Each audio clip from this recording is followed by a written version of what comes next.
नमस्ते, मैं हूं दर्शन दवे। डीडी सेज में आपका स्वागत है।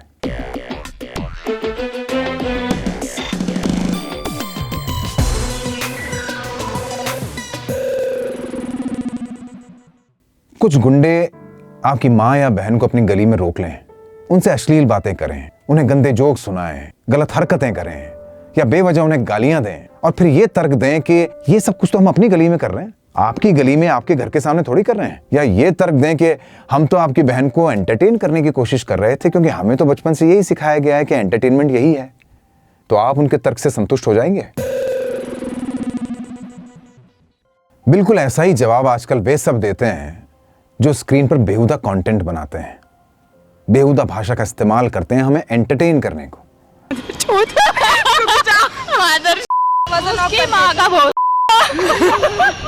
साले पहले तू ही ले ले इसकी बहुत 3 महीने पहले तो ली थी लीव। इंग्लिश में ना गाली महसूस ही नहीं होती है। कुछ और बताओ। बोल दे यार, ये नहीं कोई और बताओ। ओ यार तू उसको बहन बोल दे यार। मादर भगत मीन्स क्या होता है भाई? मादर भगत मतलब मादर होता है भी हो सकता है और उसके साथ साथ उसकी माँ को भी हम भक्ति कर रहे हैं, उसकी माँ। अच्छा, भक्ति कर रहे हैं, माता की भक्ति कर रहे हैं। और कंटेंट के नाम पे हमें सॉफ्ट पॉर्न दिखा के इतना बनाया ना इन्होंने हमें। मैं अनपढ़ गवार। तू भी क्या करता लौट? वो ना मेरा रिचार्ज खत्म हो गया, करवा दोगे ना? हाँ जरूर बहन की बॉयफ्रेंड थोड़ी हूँ मैं तेरा, रिचार्ज वाला हूँ, जब चाहे रिचार्ज करवा दो बहन। जाएगी सोच समझ के। फटे तो फटे, पोजीशन न घटे। ये अपनी जाट की लैंग्वेज है भाई। इसको थोड़ा सा ऐसे कर दो। सालो दीवार में कील ठोक रहा है। सोच बदलो, देश बदलेगा। ओ बहन उल्लू के पट्टे, तूने मेरी नोटबुक पे पेन कैसे चला? तेरी मॉकिंग। छोरी इसका मीन्स क्या होता है? समझ जाओ। बहन तो नहीं, नॉर्मल गाली है मैम। यहाँ वही तो फ्लो में निकलती है, सिंपल सी गाली। और हटके गाली तो कुछ हटके। आई होप आपको ये वीडियो पसंद आई होगी। हम अपने मुनाफों के लिए किस तरह बिहेव करने लगे हैं, स्पेशली वो लोग जिन्हें कैमरा और माइक्रोफोन की एक्सेस है। चोर, लुटेरे और हत्यारों को तो इस बात से इनसेंसिटिव और बेफिक्र होते हुए देखा था कि लोगों और समाज पे इसका क्या असर पड़ेगा, लेकिन कैमरा और माइक्रोफोन पर दिखने और कहने की सुविधा कुछ ऐसे गैर जिम्मेदार, हल्के और नाम और पैसे के लिए डेस्परेट लोगों के हाथ में आ गई है कि इतना कुछ देखना और सुनना पड़ता है जो कुछ सालों पहले तक बहुत ही घिनौना और बेहुदा माना जाता था। किस तरह की लैंग्वेज यूज करने लगे हैं लोग इंटरनेट पे। चाहते नहीं हैं, उनको देखना नहीं चाहते हैं, लेकिन इंटरनेट ऐसा मीडियम हो गया है कि ना चाहते हुए भी सब कुछ आंखों के सामने आता जाता रहता है। अब ये जो स्टैंड अप कॉमेडियंस आए हैं आजकल नए, कि अगर पॉर्न बैन हो गया तो कैसे होगी दुनिया मुट्ठी में? That's not a penis, तुम्हारी बाइसेप्स क्यों मार रही है? यार मैं नहीं मान सकता कि आप सभी की अपब्रिंगिंग ऐसी हो सकती है, सभी का बैकग्राउंड ऐसा हो सकता है, सभी के घर की भाषा ऐसी हो सकती है, ये मैं मान नहीं सकता। सब इतने बेवकूफ हो सकते हैं, मैं ये भी नहीं मान सकता। ये अनुसरण करने की प्रवृत्ति है। जब एक स्टैंड अप कॉमेडियन देखता है कि सामने वाले स्टैंड अप कॉमेडियन ने अपने एक्ट में इसकी माँ का, इसकी बहन का करके इतने लाइक्स बटोर लिए, ना चाहते हुए भी ऐसे बच्चे जैसे चेहरे वाले स्टैंड अप कॉमेडियंस गाली देते हुए नजर आते हैं। साफ लगता है कि पहली बार प्रयास कर रहा है शायद, लेकिन एक एपिडेमिक की तरह फैलती है ये आदत। यूट्यूब का तो खैर कल्चर ही वही है कि सब ढूंढते रहते हैं क्या बनाऊं जो चल जाए, और किसी की बेहूदगी भी अगर चल गई है तो वो ट्रेंड बन जाती है। तुम सभी ऐसे ही बात करते हो क्या अपने घर में?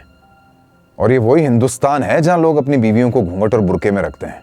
औरत की इज्जत करके बात बात पे हाइपर हो जाते हैं यहाँ लोग, और माँ बहन की गालियां देते हैं। जिस देश की औरतें हरदम ही शिकायत करती रहती हैं कि लोग बेहुदा कमेंट्स मारते हैं, अभद्र भाषा का इस्तेमाल करते हैं, आप औरत के सामने इस तरह से बात नहीं करेंगे, आपने इस तरह का शब्द का इस्तेमाल कर दिया, यही बात होती रहती है।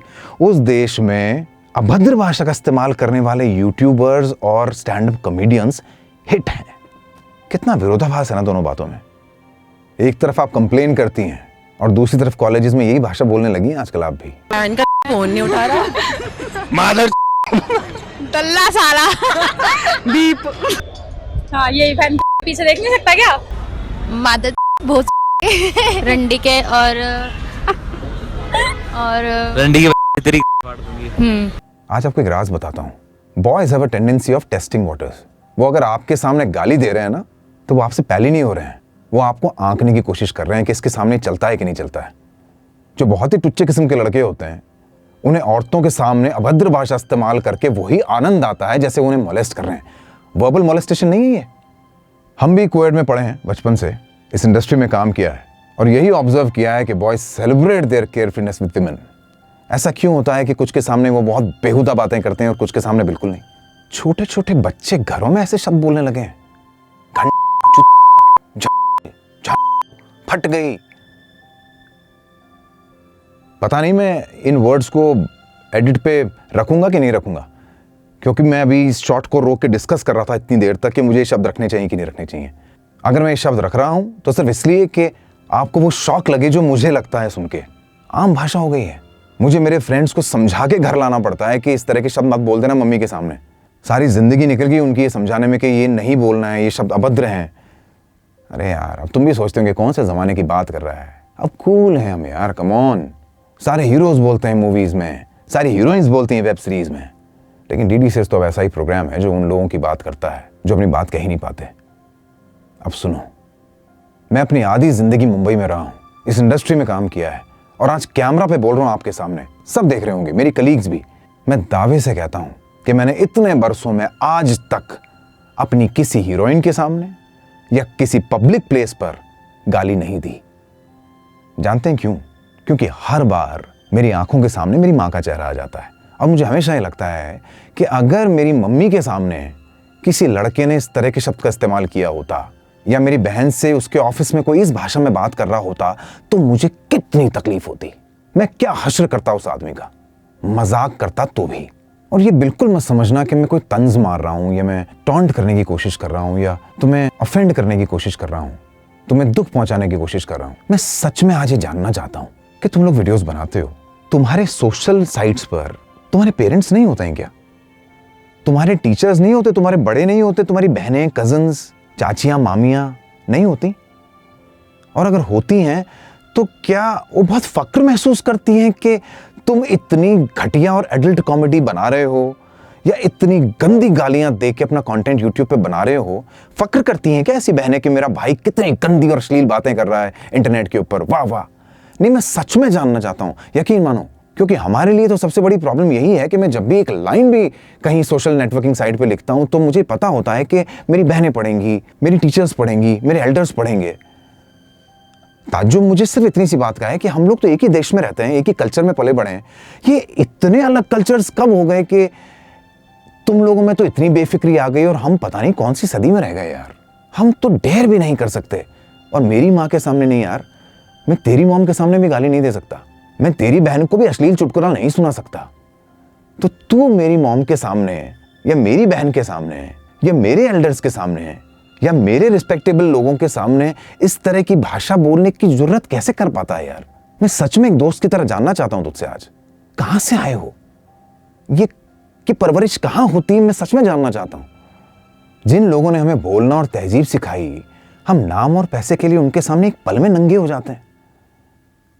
मैं उन पेरेंट्स से जरूर मिलना चाहता हूं जिनकी डिसेंसी और डिग्निटी की परिभाषा बस वहीं खत्म हो जाती है जहां बेटा गाली गलौज करके यूट्यूब स्टार बनने का दावा करने लगता है या ये कह के कन्विंस कर देता है कि इससे पैसा भी मिलता है। अब आज वो वक्त तो है नहीं कि शहर में एक ऐसा थिएटर है जो अश्लील फिल्में लगाता है तो आपने अपने बच्चों को कह दिया कि उस तरफ नहीं जाना है, उस थिएटर में नहीं जाना है, पकड़े गए तो पिटाई होगी। ये तो वो दौर है जहां एस्केप करना ही मुश्किल है। कब तक आप अपने बच्चों को रोकते रहें, उन्हें ये साइट ना देखने दें, पेरेंटल लॉक लगाते रहें, हरदम हर वीडियो के लिए हेडफोन्स इस्तेमाल करके पहले ये इवैल्यूएट करें कि ये इस काबिल है कि नहीं कि आप परिवार में से तेज चला सकते हैं। माँ आए तो आप ध्यान रखें कि कुछ गड़बड़ ना बोल दे। अभी ये स्टैंड अप कॉमेडियन किसी भी फोन पे आए हुए वीडियो को आप तेज नहीं चला सकते अब, क्योंकि आप नहीं जानते कि कब कौन इतना बेहुदा बोल देगा उसके अंदर। और प्रॉब्लम ये नहीं है आपको गोबर में कीचड़ में लोटना है, आप लोटिए। मेरी समस्या सिर्फ ये है कि ए साइन तो होता नहीं है इन प्रोग्राम्स के ऊपर, कोई सेंसर बोर्ड तो है नहीं इंटरनेट के लिए, कब क्या पॉपअप कर जाए आपको खुद पता नहीं होता। तो आपको नहीं लगता क्या ये कितनी बड़ी वायलेंस है, ये कितना बड़ा टॉर्चर है उन लोगों के साथ जिनकी समाज में आजादी से जीने की स्वतंत्रता आप लोगों ने छीन ली है। हर वक्त आपको फिक्रमंद रहना पड़ता है कि मेरे घर वाले या मेरे बच्चे कुछ गंदा तो नहीं देख रहे हैं। कोई अलग मोहल्ला नहीं है ना आप लोगों का, कोई अलग दुनिया नहीं है, इसी में सब जी रहे हैं, घुस रहे हैं ना सबके फोन्स में, सबके डेस्कटॉप में, सबके कंप्यूटर्स में। उन लोगों के लिए ये कितना बड़ा ट्रॉमा है जिन्हें 24 घंटे अब सिर्फ अपने खिड़की दरवाजे डर के साथ खोलने हैं। बाहर की हवा को अंदर आने से पहले हर बार इस बात की फिक्र करनी है कि साथ में वो बदबू लेके ना आए। ये ट्रॉमा देना नहीं है किसी को। तुम्हारी कमाई होती है या तुम्हारा वो कल्चर है, इसका मतलब ये नहीं है कि जो तुम्हारी गंदगी मेरे घर में उड़ उड़ के आ रही है मैं सारा दिन उस पर झाड़ू लगाता रहूं, उसे ब्लॉक करता रहूं। एक पब्लिक प्लेस में, एक कॉमन सड़क पर तुमने जाके जगह जगह गोबर कर दिया, तो ये टॉर्चर नहीं है दूसरे लोगों के लिए कि आप वो बच बच के चलें? अभी कुछ सालों पहले एक बहुत बड़ा इवेंट हुआ था, गालियों का इवेंट हुआ था बहुत बड़ा, जिसमें फिल्मी सितारों ने शिरकत की थी। शिरकत क्या की थी, मतलब वो खुद ही स्टेज पर थे। माँ बहन की गंदी गालियां और गंदे गंदे जोक्स, और बीच बीच में जो शॉट्स दिखाए जा रहे थे उनके उन जोक्स पे कहीं कोई माँ बेटी साथ में हंस रहे हैं, माँ बेटा साथ में हंस रहे हैं, भाई बहन साथ में हंस रहे हैं।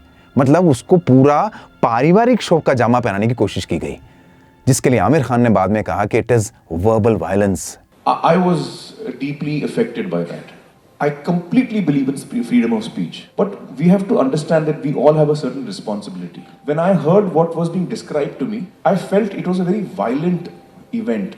देखिए, वायलेंस सिर्फ फिजिकल नहीं होता कि मैं आपको 2 जूते मारूं, वायलेंस वर्बल भी होता है, वायलेंस इमोशनल भी होता है। आपके पास कैमरा था, आपने दिखा दिया कि हिंदुस्तान के सारे परिवार ऐसे होते हैं, सब जगह चलता है ये सब कुछ, हर घर में नहीं चलता है सर।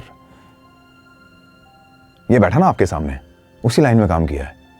मैं नहीं जोक मार सकता ऐसा मेरे घर में, मेरे दोस्त भी नहीं मार सकते, मेरे पड़ोसी भी नहीं मार सकते, मेरे रिश्तेदार भी नहीं मार सकते। वो सब जो मेरे साथ टेलीविजन इंडस्ट्री में काम करते हैं उनमें से कोई नहीं मार सकता। कौन से परिवारों की बात कर रहे हैं आप? मैं तो नहीं मिला ऐसों से। आप जैसे 2-4 फैमिलीज डिसाइड करती हैं कि पूरे हिंदुस्तान का क्या कल्चर है। फिर कह रहा हूं, प्रॉब्लम वो नहीं है कि आपने वो किया, प्रॉब्लम ये है कि अनफॉर्चुनेटली सबको वो देखने पर मजबूर होना पड़ा। उनके प्रिय सितारे थे उसमें, उम्मीद ही नहीं थी कि ऐसा होगा। जितने भी नए क्रिएटर्स आ रहे हैं सोशल प्लेटफॉर्म्स पे, वो हमेशा एक बात कहते हैं, अब ये तो आजकल चलता है, बड़ा कॉमन हो गया है। जानते हो क्यों? क्योंकि तुम फॉलोअर्स हो। सलमान खान की फिल्मों में अश्लीलता नहीं होती ना, किसिंग सीन्स नहीं होते, नहीं चलता क्या? वो नहीं चलती उनकी फिल्में। लीडर्स फिक्र नहीं करते इस बात की कि दूसरों की फिल्मों में क्या हो रहा है। वैसे ही जो क्रिएटर्स लीडर्स बनते हैं ना, वो फिक्र नहीं करते हैं इस बात की कि दूसरे क्या कर रहे हैं, क्या गंदगी परोस रहे हैं।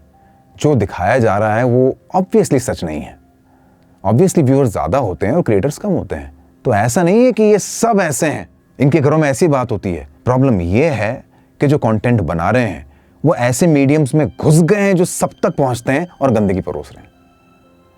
और आज जो बड़े बड़े इवेंट्स होते हैं या ये प्रेजेंटेशंस, ये वीडियोस जिसमें डूड्स और बेब्स पार्टिसिपेट करते हैं या कंटेंट क्रिएट करते हैं, बड़े घरों की औलादें हो तुम।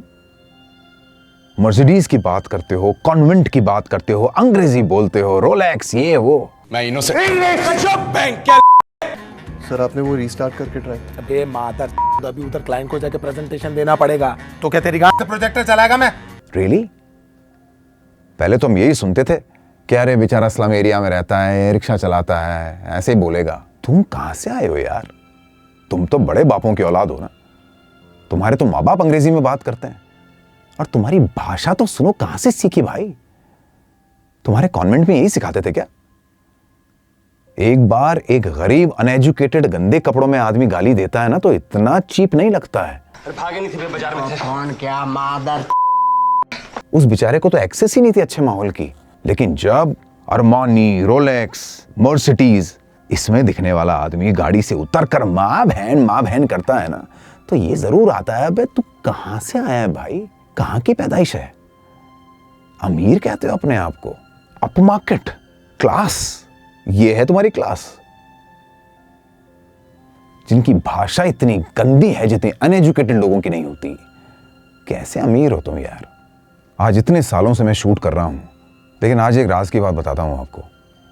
मैं कभी भी अपनी मां को शूट्स पर नहीं ले गया, और उसकी सबसे बड़ी वजह ये रही कि सेट पे कई बार ऐसा होता है कि कुछ क्रू मेंबर्स या कुछ डायरेक्टर्स या कुछ और लोग अभद्र शब्दों का प्रयोग कर देते हैं, या तो गुस्से में या यही तरीका होता है उनके बात करने का, मजाक करने का। लेकिन अब ये तो राइट एज एन इंडिविजुअल मेरी माँ को मिलनी चाहिए ना, कि वो किस तरह की बात बर्दाश्त कर सकती हैं। अगर उन्हें बेहूदगी नहीं पसंद है तो मैं ये नहीं कर सकता कि मैं उन्हें सेट पर ले जाऊं और कहूं कि माँ अब ये तो ऐसे ही बोलते हैं, कोई बात नहीं। कोई बात कैसे नहीं? अगर मेरी मॉम को ये पसंद नहीं है तो तू इस भाषा में बात नहीं करेगा एक पब्लिक प्लेस पे। और फिर अगर इस स्टाइल से मैं ये बात नहीं कह पाऊं उस इंसान को, तो बेटर है ना कि उन्हें ना ले जाऊं। मैं नहीं कर सकता आपकी मदर के सामने ऐसा। अब आपको इतनी तमीज़ नहीं सिखाई गई है कि किसी और की माँ बैठी है तो आपको इस तरह के शब्दों का इस्तेमाल नहीं करना है, तो अब इसमें मेरी गलती नहीं है। लेकिन ठीक है, मुझे लगता तो है ना कि नुकसान किसे हुआ? मुझे। मेरी मॉम भी तो चाहती होंगी ना कभी वो मेरी शूट देखें। नहीं ला सका क्योंकि मुझे अच्छा सा फील नहीं होता जब मेरी माँ ऐसे हेल्पलेस से बैठी हों और कुछ लोग ओपनली माँ बहन माँ बहन माँ बहन कर रहे हैं और मेरी मॉम को ये फील कर लेना पड़े कि अच्छा हाँ नहीं कुछ नहीं होगा। ये तो बहुत बड़ा टॉर्चर है यार। अब ये तो बिल्कुल ऐसा है कि जैसे कोई अपने टॉयलेट का पानी कॉलोनी की सड़क पर बहा दे और आप सबके घरों में बदबू आने लग जाए, तब भी आप यही कहेंगे कि उसकी राइट टू लिबर्टी है, क्योंकि वो तो अपने अंदर की गंदगी को बाहर निकाल रहा है, वो बह बह के बाहर आ रही है, तो इसमें उसकी क्या गलती? ऐसे कहेंगे क्या? एक समाज का अपना डेकोरम होता है, चाहे वो हरकत हो या भाषा, उसे आपको फॉलो करना पड़ता है, चाहे आप अपने घर में कुछ भी कीजिए। प्रॉब्लम यह है कि तेरी जबान से गिरता हुआ गटर का पानी बह बह के हमारे घरों में आता है तो हमें प्रॉब्लम होती है। तू तेरे घर में तेरे पेरेंट्स के सामने किसी भी भाषा में बात कर, किसी को आपत्ति नहीं है, लेकिन ब्रॉडकास्ट की लैंग्वेज, सोशल प्रेजेंटेशन की लैंग्वेज का डेकोरम होता है। वो समाज की भाषा है, तेरी अपब्रिंगिंग की नहीं। एक नेता जब भाषण देता है, एक न्यूज रीडर जब न्यूज पढ़ता है, एक अखबार में जब न्यूज छपती है, एक ट्रेन का जब अनाउंसमेंट होता है, तो कोई भी इंसान उस लैंग्वेज के प्रोटोकॉल को फॉलो करता है क्योंकि वो समाज की भाषा है, ब्रॉडकास्ट की भाषा है। कोई आदमी गाली दे के वो नहीं कर सकता है, चाहे वो घर में कैसे भी बात करता हो। सामाजिक भाषा में चाहे राष्ट्रगान हो, भजन हो, मंत्र हो या एंटरटेनमेंट हो, आप जब उसमें अभद्रता घुसा देते हैं तो आपको फर्क नहीं पड़ता हो, लेकिन वो बहुतों को हर्ट करती है। देखने को तो लोग अपने कमरों में बंद होकर ब्लू फिल्म्स भी देखते हैं, लेकिन अगर वो ये काम लाइब्रेरी में, कैफे में, बस में बैठ के करेंगे तो सोशली एक्सेप्टेबल नहीं होगा ना। ये बहुत ही शॉकिंग है कि हमने सबसे ज्यादा वॉच्ड ऑनलाइन प्लेटफॉर्म पर हर मर्यादा को पार कर दिया है।